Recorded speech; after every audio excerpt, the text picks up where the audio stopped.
বিশেষ করে আজকের এই মাহফিল প্রবাসী যুবকদের উদ্যোগের মাহফিল। এই প্রবাস নামটা শুনলে গায়ের রোমগুলা শিহরিত হয়ে ওঠে। প্রবাসী নামটা শুনলেই গায়ের রোমগুলা শিহরিত হয়ে ওঠে।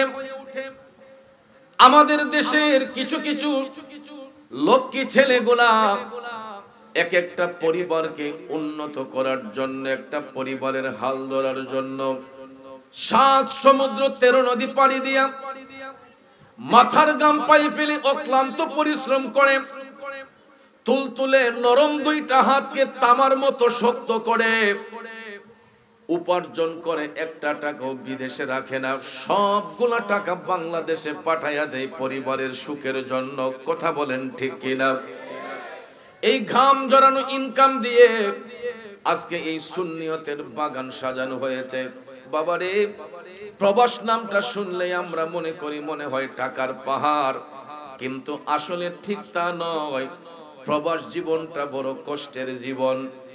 আমরা যেই রকম ভাবে সামাজিকতা করি, যেই রকম ভাবে হাট বাজারে বসে সময় নষ্ট করি, প্রবাসী ভাইদের হাতের মধ্যে এই সময় নাই।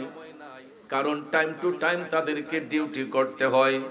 আমাদের দেশে গায়ে যদি একটু জ্বর আসে, ব্যথা আসে, সর্দি হয়, কাশি হয়, আমরা 1 দিন 2 দিন 3 দিন রেস্টে থাকতে পারি।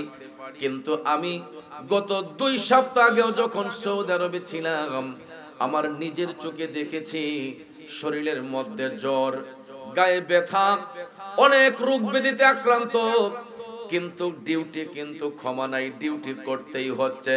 কারণ বাজান, এই প্রবাস জীবনটা এত একটা কষ্টের জীবন রে। যারা প্রবাসে থাকে একমাত্র তারাই বুঝতে পারে।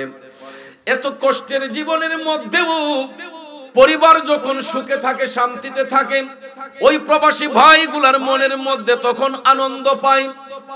কিন্তু অনেক সময় দেখা যায় বাংলাদেশের মধ্যে মা মারা যায়, মা মারা যায়, ভাই মারা যায়, বোন মারা যায়। বিদেশি প্রবাসীরা যখন সংবাদ পায় তার বাবা মারা গেছে, মা মারা গেছে, 2টা চোখ দিয়া যদিও ভিডিও কলের মাধ্যমে বাবার লাশটা দেখতে পায়, মায়ের লাশটা দেখতে পায়, জীবিত থাকা অবস্থায় অনেক প্রবাসীরা ইচ্ছে থাকা সত্ত্বেও বাবার জানাজা পড়তে পারে না, মার জানাজা পড়তে পারে না। আওয়াজ করে বলুন ঠিক না বিঠে? এই কষ্টের একটা জীবন, এত কষ্টের জীবন, ইচ্ছে করলেই ভিসা হয় না, পাসপোর্ট হয় না, টিকিট হয় না, যার কারণে বাবার জানাজা পড়তে পারে না, মার জানাজা পড়তে পারে না। এই প্রবাসী ভাইগুলা বুকের মধ্যে চাপা কষ্ট রেখে প্রবাস জীবনটা কাটায়। আজকে তাদের ঘাম জড়ানো ইনকাম দিয়ে এই নবী প্রেমের বাগান সাজানো হয়েছে। বলুন, এই মাহফিল হওয়াতে আমরা খুশি না বেজার? পিছনের ভাইরা আওয়াজ দেন, খুশি না বেজার?